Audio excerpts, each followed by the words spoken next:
Hello, I'm Frances Deegan Horowitz, President of the City University Graduate Center. Welcome to Women, a series of programs for and about us. I'm so delighted my CUNY colleague, Dr. Kathleen Waldron, is able to join us today. She's president of CUNY's Baruch College, and she brings a unique background to the position, a PhD in Latin American history, which has led to distinguished careers in both academe and business, including a stint as president of City Corp International. We're so fortunate she's joined the CUNY family. Welcome. Thank you, Frances. Are you native New Yorker? Did you grow up here? Yes, I am a native New Yorker. I was born in Brooklyn. And then when I was 3 years old, my family moved out to Nassau County, and I grew up in Franklin Square, Long Island. And where did you go to college? I went to college at the State University of New York at Stony Brook, and had a scholarship, which was very helpful, a Regent scholarship to go there. And then I went on for graduate work at Indiana University.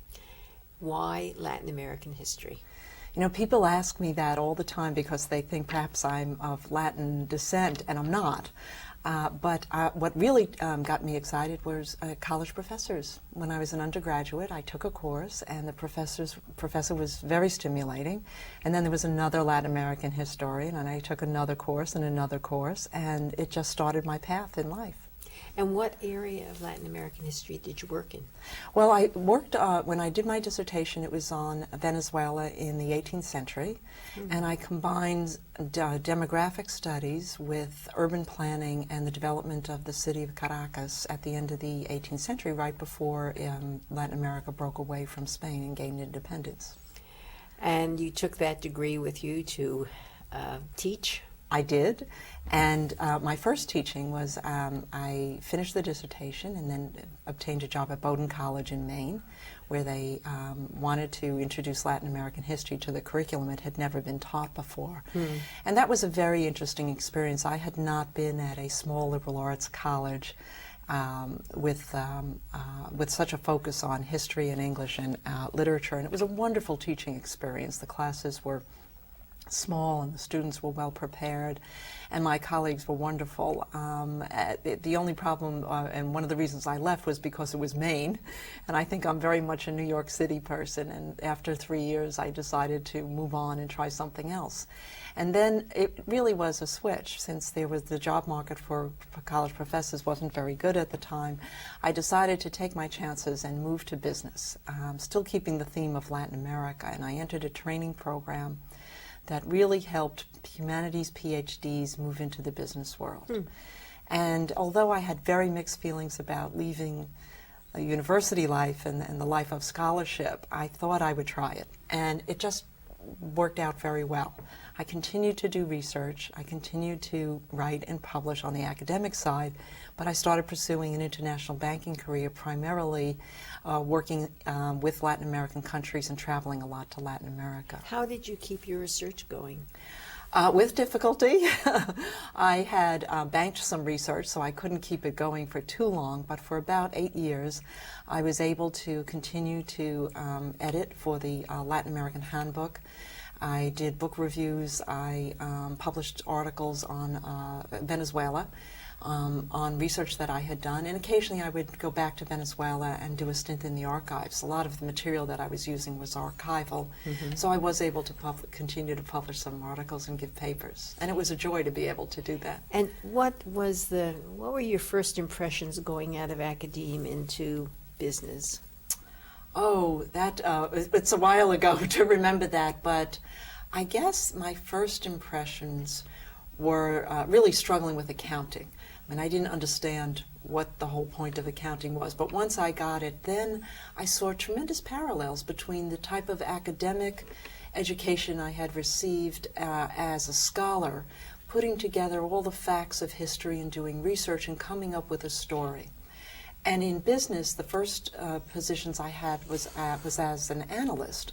So the analyst would take different information about an industry or a company and piece together a story and try to determine where the company was going to go, how this industry would evolve. I was working on Argentina at the time, and what might the likelihood be of the success of this company. And so the research skills as a historian tied to the research skills as an analyst.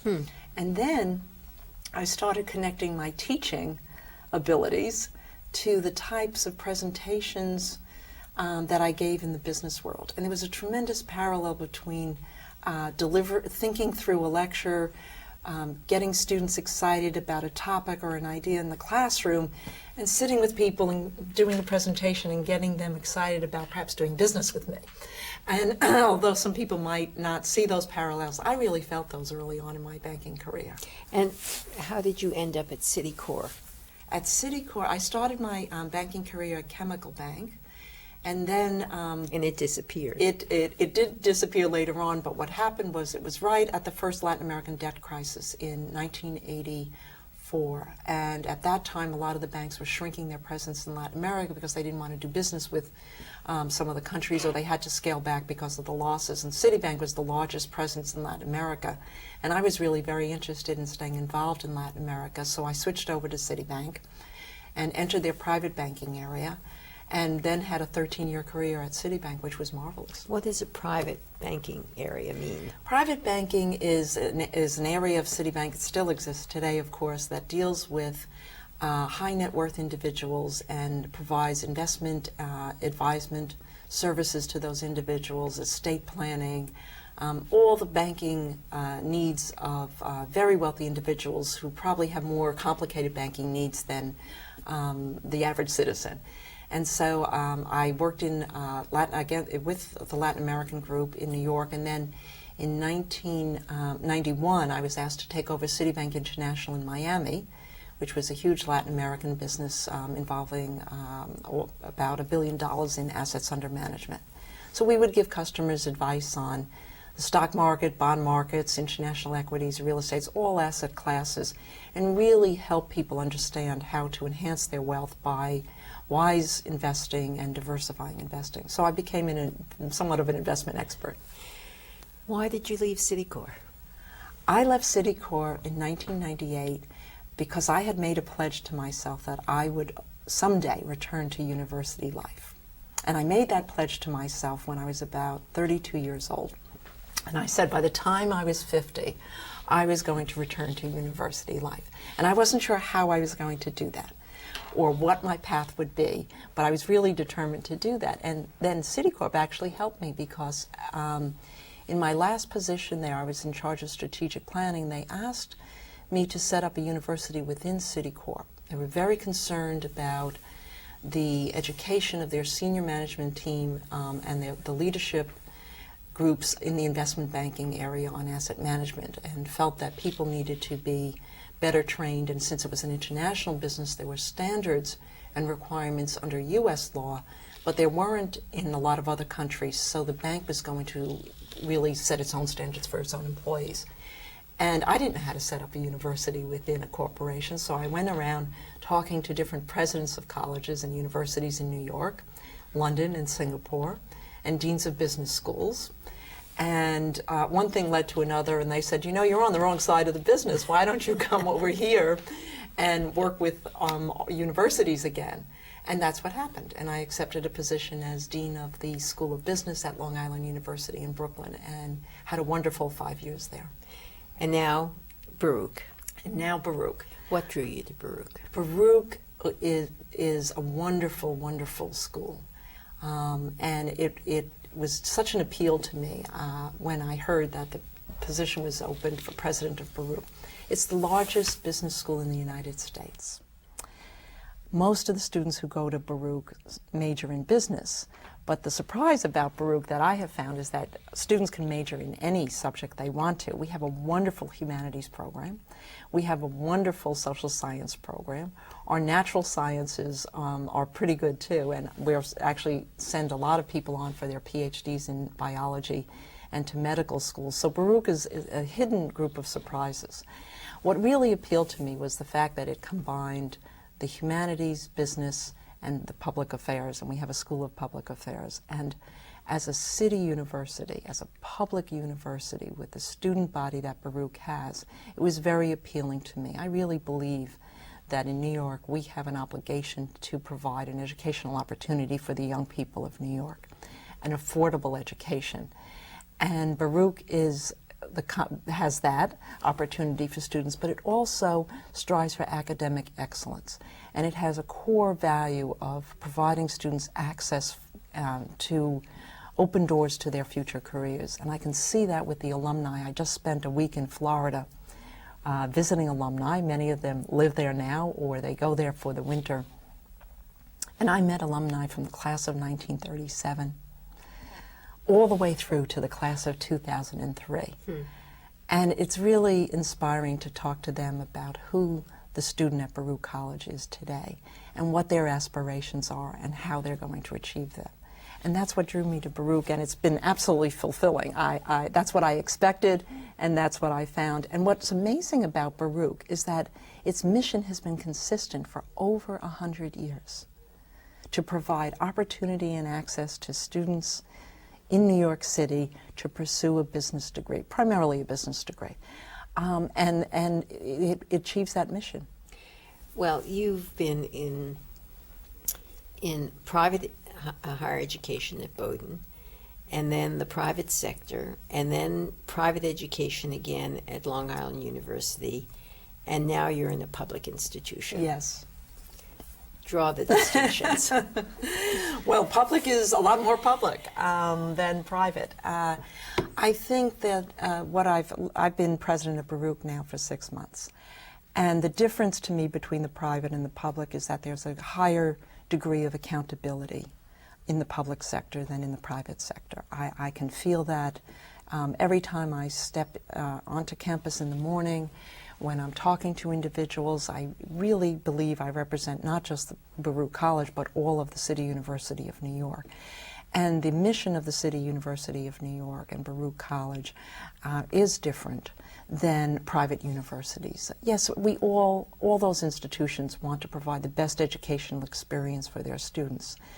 But the public universities provide an access and an opportunity that other universities try but don't always succeed to the extent that they want. And that's a financial resource issue. It's not a position that they take. But at CUNY, we really have a mission and a belief that no one should be denied an education because they can't afford an education. If they have the determination, if they have the intelligence, if they have the will, if they have the drive to study and obtain their degree, it's our responsibility, it's our job to open that door to them. And that means we offer day classes, we offer evening classes, we offer weekend classes. And you know that many of the students at Baruch and at CUNY work and go to school. Sometimes they're working full-time and going to school full-time. And that makes Baruch College a very unique place. Yet, this philosophy, this commitment to access is in danger. Yes. All across the country, not Yes. just in New York. There has been a reduction of public support for public higher education. Mm-hmm. What are the implications? I think it's really very serious implications, and I don't think the corporate world has focused on this yet, and it would be a wonderful message if we could start talking to the corporate world about what this is going to mean for the future workforce of America. Now, I don't believe that college education is just geared toward getting a job and forming a career. I think there's an enrichment of life and a philosophy of life that one can acquire in college and hopefully develop that goes beyond just obtaining a position. But we must be realistic. Most people go to college because they know that without a college education, their career opportunities are limited. And if we accept that and talk about that publicly, and talk about the increasing cost of public education closing out groups and people in society who will not be able to participate simply because they will not be able to afford a college education, then that is going to weaken the workforce. We are going to become less competitive internationally. We already have become less competitive on a pricing scale. And that has serious implications for the future of this country. Well, let me play devil's advocate, which I'm not very good at given my commitment to public higher education. Why not just reduce expenses? I mean, isn't that the way to give more access and not to increase state support? You know, it's an interesting concept, reduce expenses. There have been some wonderful articles in the papers around the nation about colleges spending money on football stadiums, spas for the students. Problem. And then I come to the City University of New York. Where is the football stadium? Baruch College doesn't even have a golf team, and golf is important to succeed in business. You have to take this in perspective. If I look at the City University of New York, I see no frills. I've run businesses on the corporate side for many years. I know how to cut expenses. I know how to see if there's fat in a system. There is no fat in the City University of New York. There is not. Baruch College, and that's the only college I can really speak of because I'm looking at the financials and the resources available, is lean and mean. And Baruch is considered one of the well-supported schools within the system. We had the first, college in the system to get a new academic building, which is a glorious, wonderful building, 14 stories on Lexington and 24th Street, that it opened in 2001, and it's a beautiful facility. But the resources for the college over the last 5 years have not increased significantly. They've barely kept pace with inflation while we've had to raise tuition. And so state support is critical for maintaining a quality education in the City University of New York and at Baruch. And I find it incomprehensible that our legislatures don't realize what the long-term effects of squeezing CUNY will do for this city. Some people would say, well, the private sector should step up to the plate. The private sector has stepped up to the plate. And I think it's very clear that the public sector should not over-ask the private sector. The private sector cannot replace the public sector's responsibilities. Let me give you a case for Baruch. I was very fortunate when I became president that the alumni greeted me with some very significant gifts. And it was new monies that our alumni gave. And it was about $54 million that came from 6 individuals. And that was a big event because it was the largest gifts that any of the city university institutions had received. Those individuals who formed their careers at Baruch College and are now 40 years out of college are giving back to the university, back to their college, and they are private sector people. They're giving because they realize that without their own education, they never would have achieved what they achieved in life.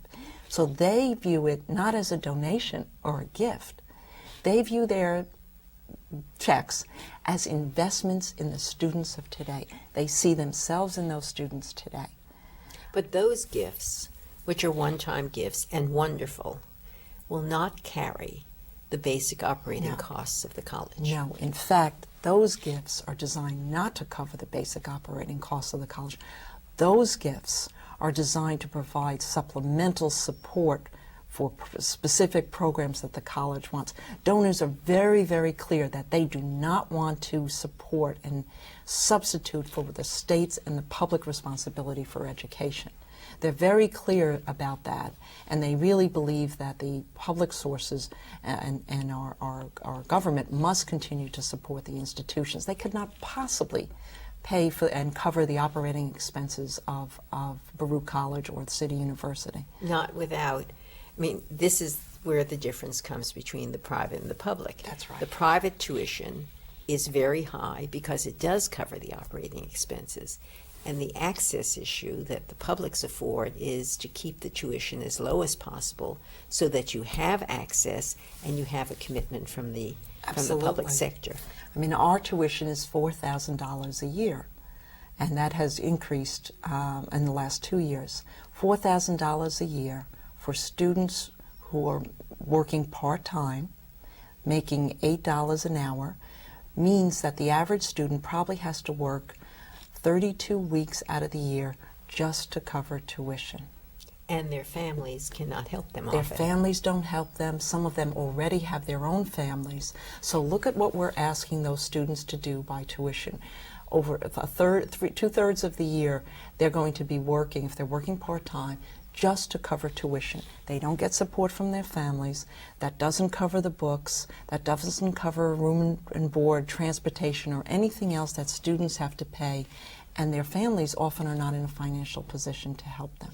And yet, it's very hard to convince the public, quite often, of the enormous economic impact that this education is going to have. Because once they graduate, they have access to good paying jobs, they pay taxes. Right. The economic impact is what, 4 or 5 times what the investment has been? Probably 20 times over the course of someone's life if you assume that they graduate at the age of 21 or 22 and pay taxes until they retire. Well, as a former banker, you must be able to convince people on just the return on investment.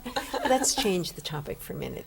Baruch is the largest business school in the United States. Yes.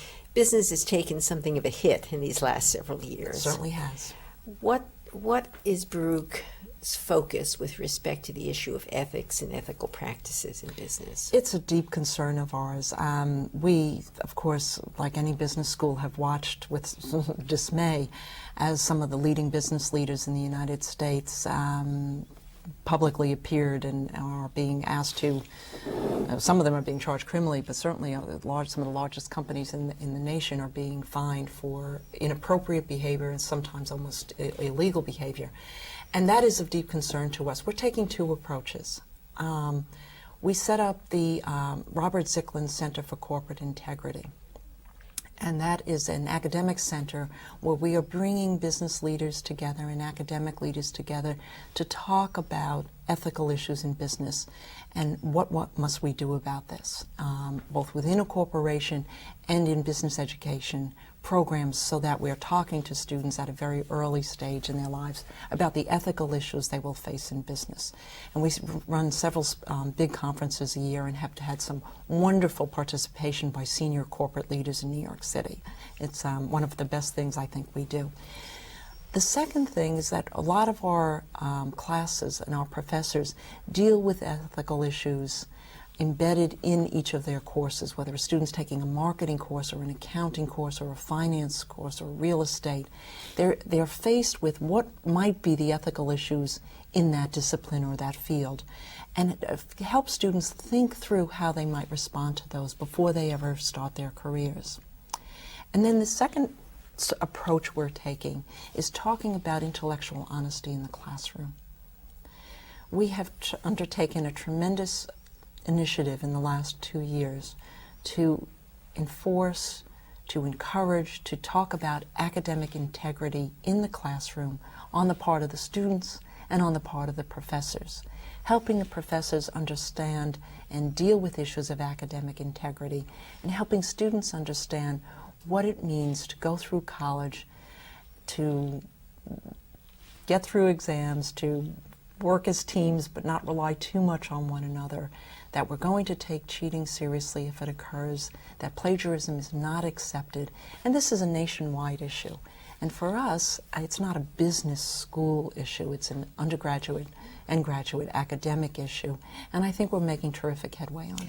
Having come out of a business background in part, do you think all the people who are transgressing, some of whom are going to go to jail, who are being fined, didn't have this kind of education? I think some of them probably did, and some of them probably didn't. I don't think in MBA programs over the last 15 years it was particularly stressed. I know that. There's been some wonderful new studies talking about changing the curriculum and getting the ethical case methodology into classes, and some of the leading business education associations have taken the lead on that. But you know, it's not just what you learn in school. It's where your values are and how you test your values in business every day. And you are tested. I think we're all tested in no matter what position we are, on the private sector or the public sector. But it's a slippery slope. And the leadership of some of the corporations really did not set the right tone in those companies. They set a tone, I think, where people knew that if they could get away with it, they could push the envelope, was the expression that you use in business, beyond what was acceptable behavior, and that if the senior person was doing it, then the person below could do it, and it starts a whole chain of behavior in a corporation that pushes the limits beyond where they should go. And so I think at a certain point, in some cases, there's clear fraud and criminal activity that has occurred in some corporations. In other cases, it was a way of doing business that had developed over 10, 20, 30 years so that people didn't even question the ethical nature of the types of transactions. Now, I'm not making excuses for that behavior. I'm just saying that I think that we have two activities going on at the same time, and what we want to do is make sure that students understand fraud is fraud, and that can be very clear. But those questionable judgments, the too cozy relationships that develop sometimes. The culture of cutting corners. The culture of cutting corners is something to be watched. Right. Well, Baruch is very fortunate to have you as its leader, and I'm sorry that we're out of time. My thanks to Kathleen Waldron, president of CUNY's Baruch College, for joining us. For the City University Graduate Center and Women to Women, I'm Frances Deegan Horowitz.